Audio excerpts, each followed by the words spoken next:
Sunday, we're going to be doing a lesson about the story of the Transfiguration of our Lord. So we just talked a little bit in Sunday school about this story in the Bible and about what it means. And the first thing that we're going to do is we're going to take our crayons and we're going to draw just at the bottom the top of a mountain. And we can color that however we want. We can come in with a couple different brown crayons and color right on top of each other and make that really interesting. We could draw some rocks. So, because a lot of times when you think of a mountain, it's not really completely smooth. It might have some rocks that you need to walk over. Okay, so I drew with my crayon my little mountain. Then in your packet is a little cutout of Jesus. So you're going to cut out this little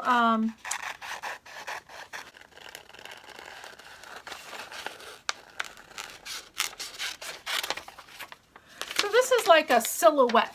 It's like, you know, when you see somebody in shadow, sort of like that, except in this case, a silhouette happens when something is really backlit. It's coming, like the light's sort of coming from behind them and going right almost around or through them. So here we go. So you're going to cut all of this out, just being really careful with your scissors. Okay, and once I'm done cutting it out, there might be a little bit of black lines around the edge, so you just turn it over and that back side is completely white. And then you can think about that you've got Jesus standing on the mountain, okay? Now, at first, Jesus is just standing there, right? And he looks completely normal to everyone. And if you guys want, you guys can color in a little face for Jesus, maybe a little bit of hair.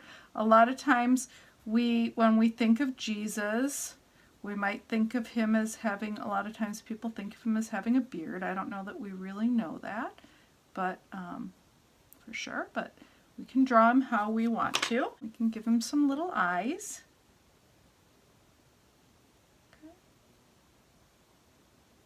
Okay, so there's my Jesus, okay? And then what happens is he's there, and a few of his disciples are with him, and they've fallen asleep down here a little bit further down on the mountain. So when they wake up, they see Jesus standing with Elijah and Moses on the two sides of them. One of the disciples asks if he thinks that he should make some special tents for each of them up there on the mountain. But then there's a huge cloud that comes that shadows everything, and the voice of God speaks, and he says that this is my son, who I am very proud of. Okay? And then the disciples are pretty scared, and they bow down and cover their faces. And when they open their eyes, Moses and Elijah are gone, but Jesus has been completely changed. He's been transfigured, okay, or changed. And he is absolutely glowing. So what we're going to do is we're going to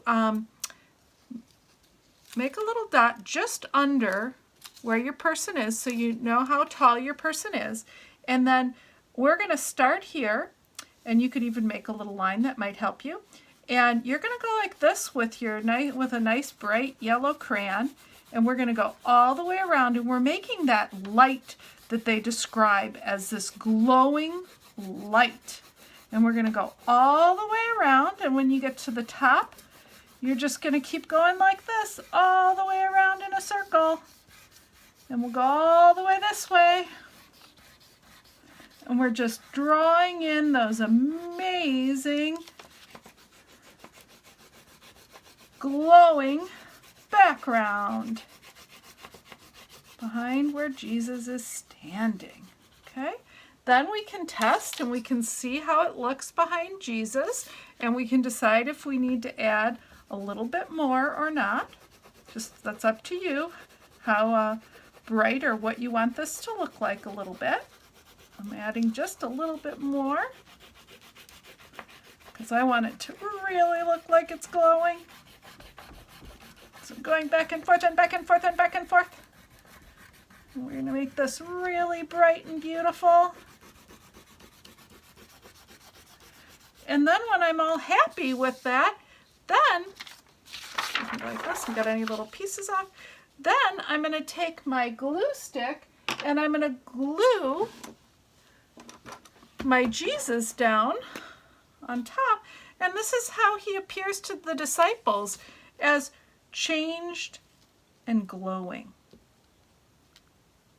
Oopsie.